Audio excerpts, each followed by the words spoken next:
Okay, opening of the meeting, announcement. Adequate notice of meeting pursuant to the Open Public Meetings Act, Chapter 231, Public Laws of 1975. This meeting notice was sent to the Asbury Park Press on April 18, 2019, and has been duly advertised in the Asbury Park Press issue of April 22nd, 2019. All municipal clerks of the townships and boroughs within the regional high school district have been duly notified, and the requirements of posting of notices have been met on April 18, 2019. May we all stand for the Pledge of Allegiance. I pledge allegiance to the flag of the United States of America, to the republic which stands one nation under God, indivisible, liberty, and justice for all. Mr. Toscano, you there? Yes, sir. Okay, are there any changes to the executive agenda you wish to note? There's only two changes, Mr. President. The board did not discuss harassment, intimidation, and bullying as noted on the executive session agenda, but the board did discuss items involving number 6, which is personal safety and safety of security, and specifically COVID-19 and health-related concerns. Thank you, Mr. Toscano. May I have well, we already did that. May I have a motion to approve the minutes of April 27, 2020 meeting? Moved. For a motion. Diana? Second, someone? Second. Liz? Sigley. Discussion? Noting no discussion, could we have a roll call, Sean, please? Mr. Bruno? Mr. Bruno? On the minutes, yes, no, abstention? I think we may have lost Mr. Bruno. Maybe we'll go by. Okay, We've lost his audio, we see a video. Okay, Mrs. Cappiello, Yes. Mrs. Higley, Yes. Mr. Messinger, Yes. Mr. Moses? Mr. Moses, you're muted. Yes, Bobby Weir. Mr. Parisi, Yes. Mrs. Sutera, Yes. Mr. Acetola? Yes. Communications are on file in the office of the board secretary. Mr. Acetola, can I just check and see if we have Mr. Bruno? Mr. Bruno, can you hear me? I think his microphone. is Sean, not his connected. audio is off. I just reached out to him. So just Okay. confirm, please. Okay. Should we report, Sean?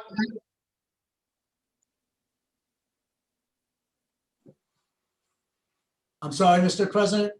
Why don't we move on with the reports, and Mr. Okay. Bruno will join us when he comes in. I So- yield the floor to you. So I'm going to open up the evening. I'll finish my report afterwards, but first I have Mr. Dillon with us, who is our Director of Guidance and Operations. And many of you remember what used to be known as the Evers Report, which was a biannual violence and vandalism report. And this was something that, as a school district years ago, we decided that it wasn't just about reading statistics at a table. We used to always bring in our student groups that were here to mitigate poor decision-making from our students. And obviously that's not possible in the current format. And so what I have Mr. Dillon here, and he's done a pre-recorded screencast, which the board, it's a nice tool that many of our teachers have been using for our students. And I'm going to turn it over to Mr. Dillon, who's going to share his screen with us and the overview of the presentation. So Mr. Dillon, if you could do that, please.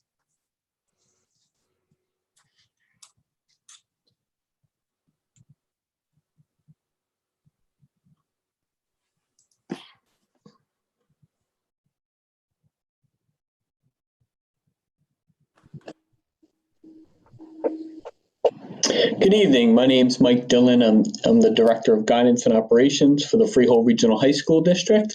Tonight I'll be presenting information on the student safety data. This information represents data from the first component of the 2019-2020 school year. That includes information from September 2019 through December 2019. We are the largest high school district in the state with about 10,600 students. So it's important to keep in mind when you're looking at these figures, it often only represents about 1% of our student population. So while we're constantly encouraging our students to make the right decisions, sometimes they make mistakes. We're here to help remediate that and make sure our schools are as safe as they possibly can be. Student Safety Data Systems has some larger categories, which you see before you: violence, vandalism, weapons, substance abuse, and HIB, which is harassment, intimidation, and bullying. These are the figures for those larger categories, and I'll be explaining each one as we move through the presentation.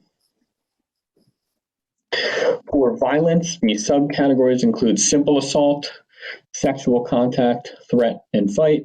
A simple assault is when a student attacks another student physically, and there's no retaliatory attack.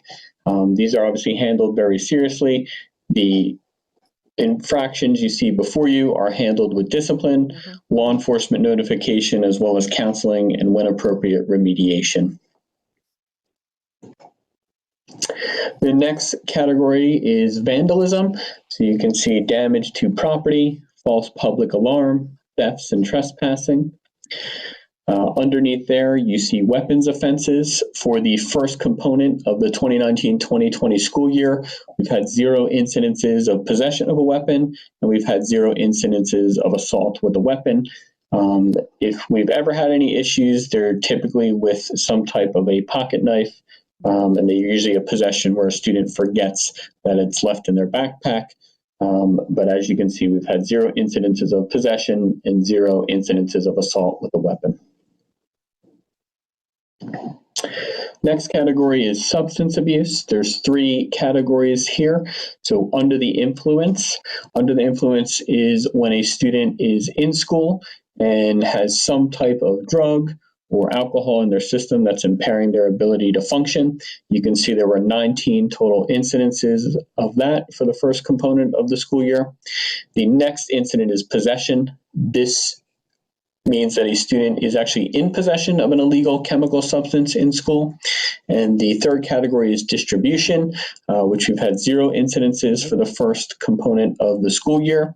While those numbers are significantly down, I attribute that a lot to the work of the administration and our faculty working with students, specifically our student assistance coordinators, who have been educating our students as a whole group, individually, and also offering any types of assistance and outside resources to families to make sure they understand the dangers, not only of drugs and alcohol, but especially with vaping and e-cigarettes.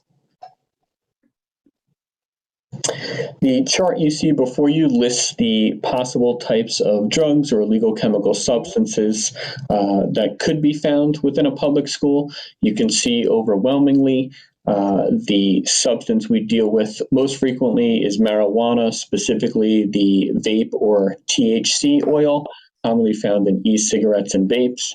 There were 0 incidences of other illegal chemical substances for the first portion of this school year. The chart before you shows the confirmed harassment, intimidation, and bullying incidents for the months of September all the way through December. September had 0 incidences, October 7, November 9, December 9, for a total of 25. These are incidences where we do a full investigation. There's remediation involved, including discipline and counseling, and also some safeguards that are put into place to make sure that students are not being harassed or intimidated or bullied in the future. The next chart shows alleged harassment, intimidation, bullying incidents. These are incidents that were investigated as a possible harassment, intimidation, bullying incident, but after being investigated, the outcome was that they were not an actual harassment, intimidation, bullying. Just because they were not deemed harassment, intimidation, bullying according to the New Jersey Anti-Bullying Bill of Rights doesn't mean that we didn't take action. So oftentimes this falls under the student code of conduct, where we would take action and or additional counseling for that student and or, their victims. Finally, here are a list of some of the programs and interventions that we have in place to make sure that our students are making good decisions. A lot of that is credited toward our student assistance coordinators. We have one of them in each of our buildings who help students along the lines of making good choices when it comes to being confronted with drugs. You can see all the various clubs and different peer leader groups that we have in the building. One of our most effective groups are our student leaders. So that could be peer leaders, any towners. A lot of times our upperclassmen are going in and speaking to younger students, not only at the high school level, but the middle schools as well, trying to be that positive peer role model and making sure that our schools are a community that's welcoming, safe, and encourages kids to get involved in a lot of the positive activities that we have. This year, we really worked hard to get 9th graders, 10th graders, and 11th graders and 12th graders connected to the different groups and clubs and activities that we have in the school. We often find when students are connected to a smaller community, whether that's an athletic group or possibly a club, they're usually making better choices and spending their time doing positive, productive things. That will conclude my presentation to the Board of Education. I'll now turn it over to Dr. Sampson.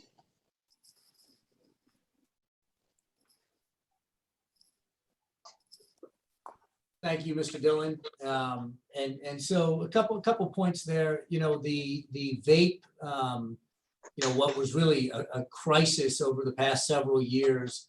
We have seen that over the past year or so really tail off. And not to say that it is no longer an issue, but it is certainly not the issue that it had been a couple of years ago. And I think that fortunately enough information is coming out about the harmful effects of vape. There's been some legislation in the state against vapes. And so when we saw that proliferation of vape shops across every sort of major intersection on Route 9 and Route 18, those things have tailed off somewhat dramatically from where they were a couple of years ago. And so certainly happy about that. We pride ourselves in this district on having a number of programs and opportunities and clubs and the use of peers in particular to help guide our students to make better decisions. We always realize that with 10,600 teenagers, the odds that somebody's going to make a mistake is, they're teenagers. And so we look at our role very much as supportive and supporting them through those mistakes and helping them to learn and grow and to move on, with their lives. And so I think that the opportunities that we have here enable us to do that. But I do think it's important to note when you look at the Freehold Regional High School District, and we actually challenged the way these numbers were put in ranked and categorized in some of these reports across the state.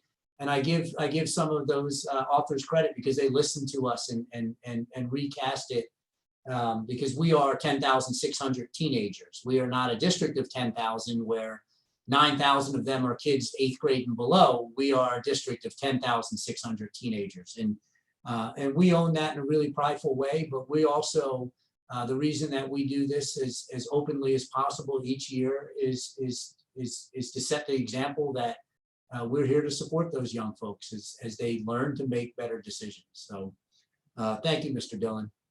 A number of items to go through tonight. A lot of it is some known and some unknown. I'll start with the known. Obviously the COVID-19 crisis continues. We will continue with remote learning through the end of the school year. That is a known.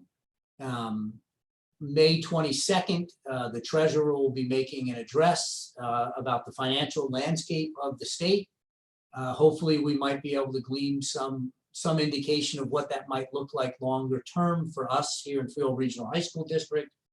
The governor's budget address is slated for August 25th, with a final budget to be struck by September 30th.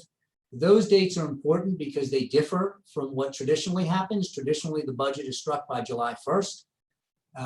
Once we are into September, obviously we are into our school year, so there is significant consternation about what that might look like with a budget being struck that late in our year, and what some of those ramifications might be for us. Some unanswered questions. We know that we're slated for what looks to be around $500,000 from the CARES Act. How that money will be stipulated to us, we're not sure of yet at this time. There are an awful lot of unknowns for what expenses we are certainly going to incur over the summer and the fall, with the prospect of what reopening might look like, which I'll get to momentarily. From a standpoint, the furlough bill that is out there for some public sector employees, we're still waiting further clarification on that and what that may mean for us. Obviously, the bigger specter here is if and when schools are allowed to open, what that is going to look like. In the immediate future for us, that really impacts two things. First and foremost, our summer programs, which are upon us. We have prided ourselves over the years in running an extended school year program, running an original credit program, a credit recovery program, an AP Summer Bridge program, a college planning program that we ran last year, and a Title I program, all adding up to somewhere around 1,200 to 1,400 students in our buildings all summer long. We don't have any guidance from the state as of today on what summer programs are going to be allowed or not allowed to do. In an abundance of caution, we have made the decision that all of our summer programs will be remote. We're planning to implement those remotely. We believe that we can do it well. And those plans are all underway, and we are moving forward. To not have guidance on what these programs look like on May 18th is incredibly late in the game to make informed decisions. And I don't feel comfortable as a superintendent of schools bringing some of our most medically fragile students back into the building first in the midst of this pandemic.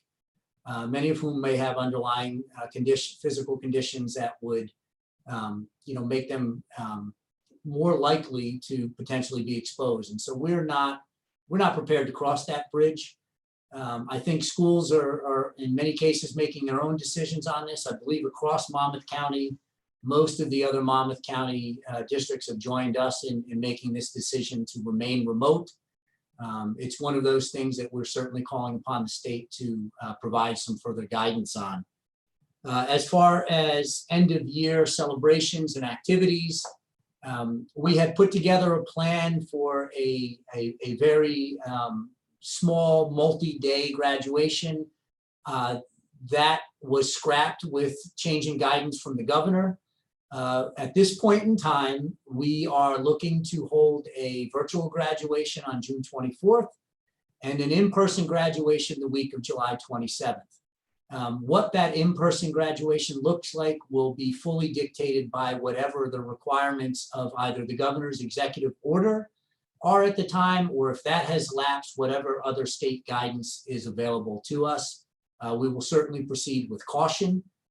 We felt that when we talked to our students at length, and we ran a number of focus groups, did a number of calls with our students, and just asked them in all of this, especially the class of 2020, what was most important to you? And it was almost universal. I just want one opportunity for something in graduation that might provide me some sort of closure and to see other classmates in some capacity, if possible. And that was, sort of by far number one on the class of 2020 wish list. So we're going to work hard to make that happen the week of July 27th, and we will work within whatever context that is. If the governor's guidance under the executive order, which is now due to lapse on June 7th, If that changes in any capacity, we will certainly pivot as needed. But that's what we're planning on now. You know, the state, we've continued to push for more specific guidance for K-12 schools in this pandemic. Some of that has been lacking. You know, we continue to ask the questions. We understand that from the governor on down, there are, you know, a multitude of other issues to contend with. But certainly how we wrap up the school year and what that looks like for kids is important to tens of thousands of folks, if not hundreds of thousands across the state. So we have very clear plans in place for the end of the year for the collection of materials and items like that, all being done outside the building, all being done with no interaction between individuals.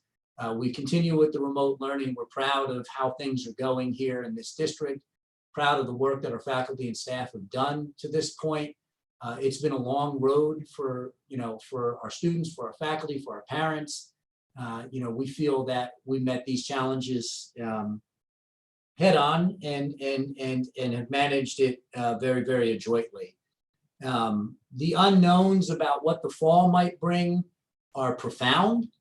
I have the fortune to be on a statewide task force presently looking at, you know, what are these questions that need to be answered. There are questions around social distancing and what are the parameters going to be on September 1 for the number of individuals in your building. Obviously, that will impact what we can or can't do in the schoolhouse. The issuance and purchase of PPE, personal protective equipment, and what that might look like across the district. We're looking to partner with other districts in the county to perhaps have a cooperative in purchasing those materials, as we all are going to need them in September. What the process might be for whether it's temperature checks, how you're going to address staff that have underlying medical conditions, students that have underlying medical conditions, folks that are predisposed, and we also anticipate that there might be some parents that are very hesitant to send their children back to school. So we have an internal committee looking at this. We are operating under the guise that we may have a quarter of students in school, we may have 50%, we may have 75%, or we may be open as usual, which would obviously be the optimum outcome. Although at this day and age, that seems like it could be very much unlikely. And so we are hoping that the state issues more specific guidance as we move forward. Lots of questions to be answered. And we are, you know, sort of vigorously asking those questions. And in the midst of all of this, we have made sure that our elected officials and representatives understand that this district, Freehold Regional High School District, was already facing decimation under S2. And to layer the COVID-19 crisis over the S2 cuts that are going to come our way, have come our way, and will continue to come our way over the next couple of years, puts us in a very precarious position as an organization. So we continue to lobby the Support Our Students group, which is now comprised of over, I believe, over 100 school districts. We drafted a letter, which I shared with the board earlier tonight, to the governor and to Senate President Sweeney, outlining some of those concerns. We will be prepared to open in the fall in whatever capacity that looks like. There are some real constraints, and to give the public some context, to social distance within a classroom means you can have high school age anywhere between 7 and 8 of those individuals in that physical space. Our classes, due to S2, will run 32 deep next year. So how we have to splice those classes up is an unknown. From a busing perspective, if you have a 54-person bus, to appropriately social distance, you can fit all of 16 students on that bus. Transportation needs might be extreme. The needs for equipment for our faculty and staff, how districts are going to be expected to handle positive tests, how districts are going to be required to either test or not, or monitor that, is all unknown, and all guidance that we're requesting of the state before we engage fully in what our reopening plans may be. There are a number of us working with each other. I have an article out there with 4 other superintendents about some of the opening concerns, but we cannot be just voices in the wilderness acting in little collaborative groups. We're looking for more specific guidance from the state on down. I saw the governor's reopening plan today, absent to K-12 education, which I think is an important component of any reopening of the state and what that may look like, because I'm not certain that the general public understands just how busy our school buildings are in the summer. And I gave you that example that, we have somewhere around 12 to 1,400 students in our buildings on a regular summer. So the guidance is needed quickly. We understand that things are shifting, but we are looking for some specific parameters so that we make good decisions and don't jeopardize the health or safety first and foremost of any of our students or faculty or community members. And there is much yet to be decided. And I will turn that back over to Mr. President. And if anyone has any questions, be happy to take any questions as well. Any questions? Just a comment, Mr. Sampson, thank you so much for everything you do for the district. As a member of the public representing the Freehold Regional, I just have to say that we are in unprecedented times, and I know what you're going through. This is not easy. I'm 66 years old, and I've never seen a society in this kind of condition at this point. And I personally want to thank you for your leadership. Thank you.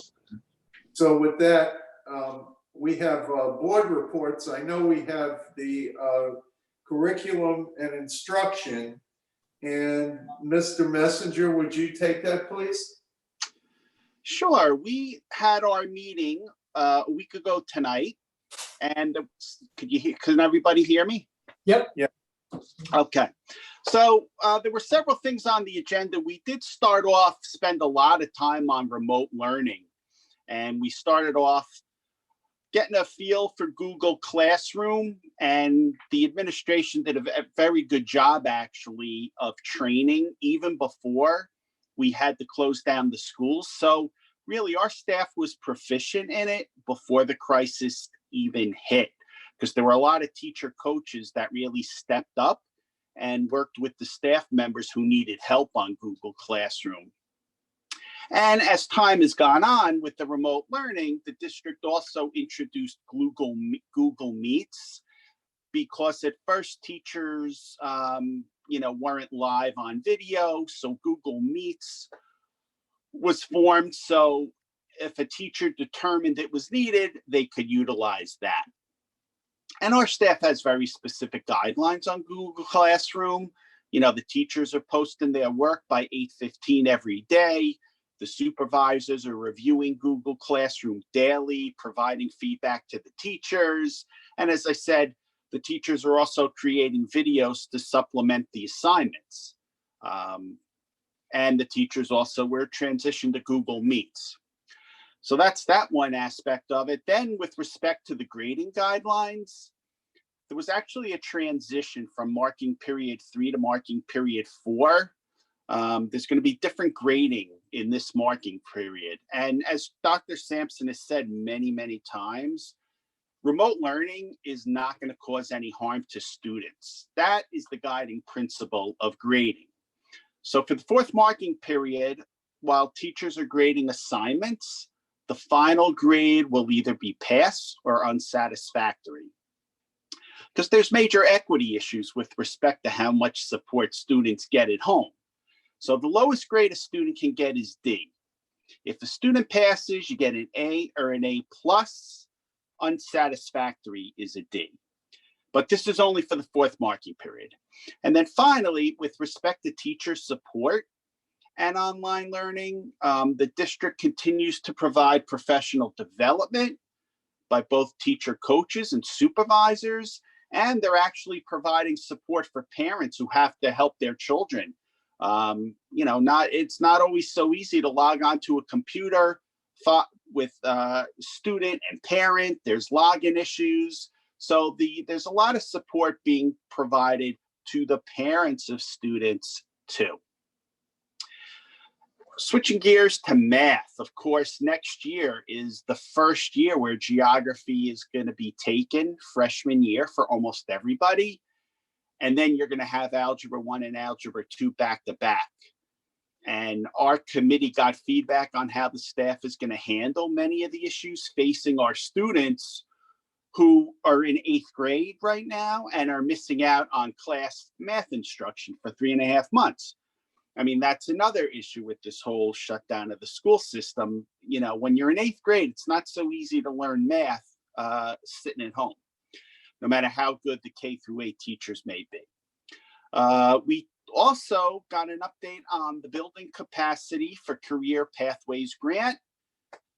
Year 4 updates we received. Next year's year 5, it's going to be an expansion. Web design will be available at Borough, Township, and Marlborough.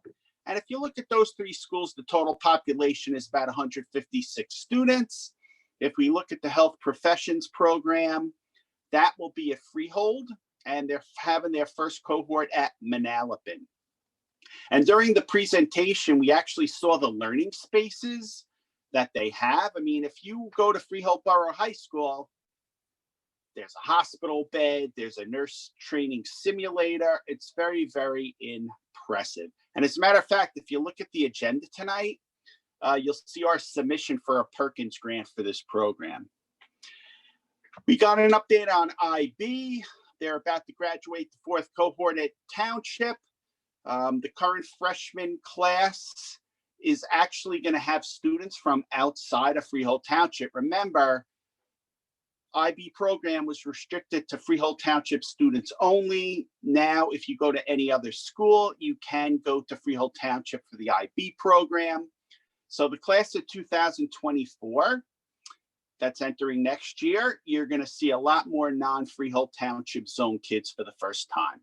And this autumn, we're going to see our first IB students at Howell High.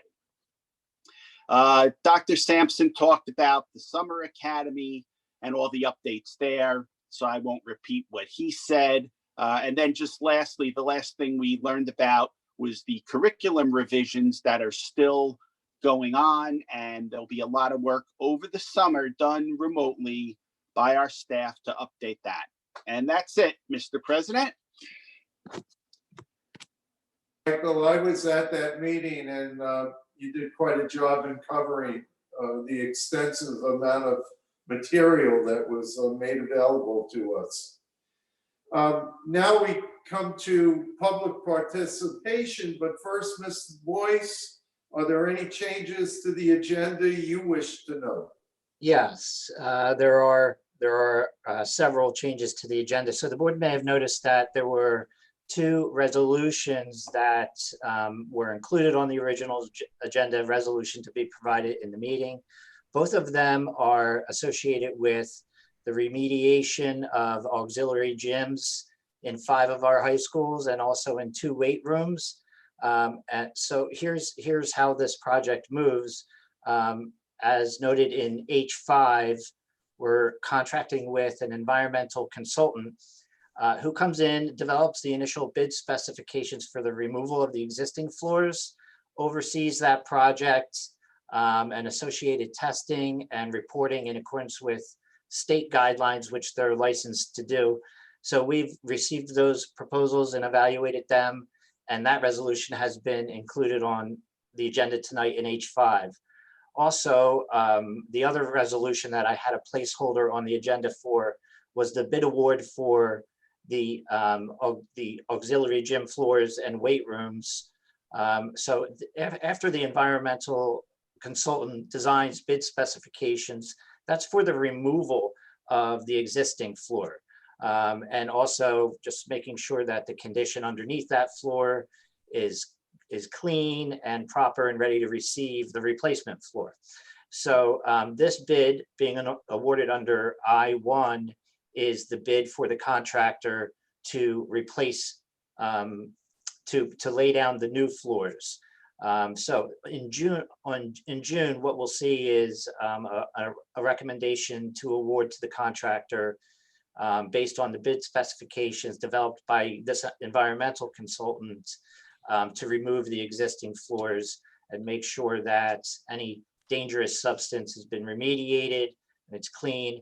And then this contractor will come in and lay down the new floors.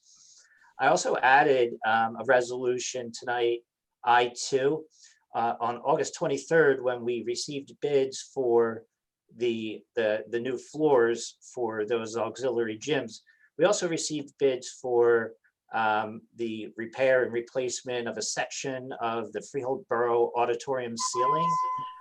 And the board may recall that a portion of that ceiling had collapsed, and it caused us to close down the balcony area for the majority of this school year.